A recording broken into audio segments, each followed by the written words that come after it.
A very good evening to one and all present here. I would first like to thank the GT team for letting us present a topic on the towing use case application.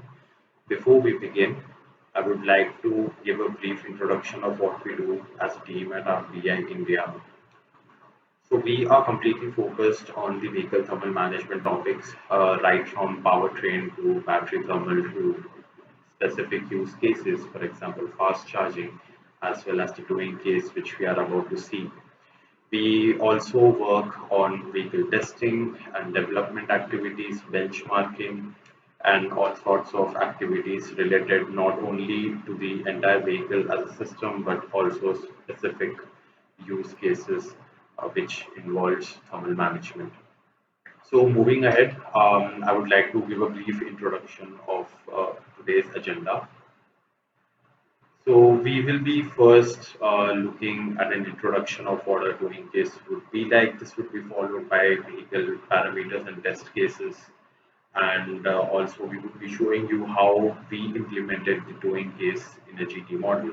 We would then go on understanding what are the various operating modes and also see what do we mean by freewheeling loss maps and active short circuit maps, and also therefore come to a conclusion of how was the simulation with each of these parameters.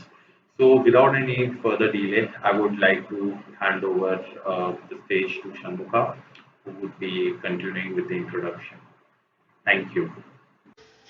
Thank you, Siddharth, for the team introduction. And welcome everyone. This is Shanmuka. Let's start with the introduction to the topic. For most of the EVs, flatbed towing is the only solution in case of failure or breakdown. If the number of EVs on streets increases, which will so in the future, this only solution of towing leaves many EVs stranded. And most of the EVs know, as we know, most of the EVs use PSME machine. And if at all towing is allowed, what are all the challenges we face in case of PSME machine?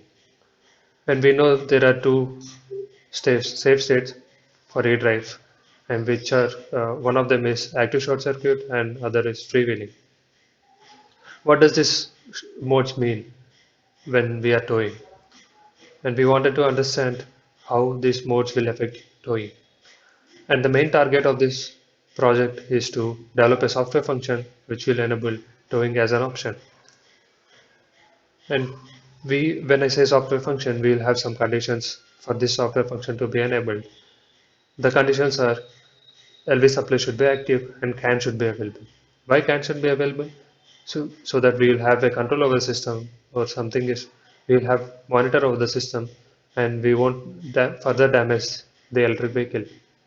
And there shouldn't be any significant failure in inverter or VCU, and the power cloud needs to be disengaged. And now we will see the definitions that we have derived in case of towing and the use cases as well. So the first definition would be when an EV is stranded and is being towed by another vehicle with a tow bar at a speed of, so for most of the countries, the towing speed is limited to around 50 kmph for urban roads and around 80 kmph for non-urban roads. These limits are for non-EVs. But in case of EVs, what will be the effect of the speed? Which speed will be a safe speed for towing in electric vehicles? The next definition or use case is pushing an electric vehicle. In case of pushing, the maximum speed we can attain will be around 3 kmph, which is our walking speed, considering it is a flat road. And this kind of use case can be seen in workshops or production houses where we just want to push electric vehicle for a smaller distance. And in case of clearing a danger point.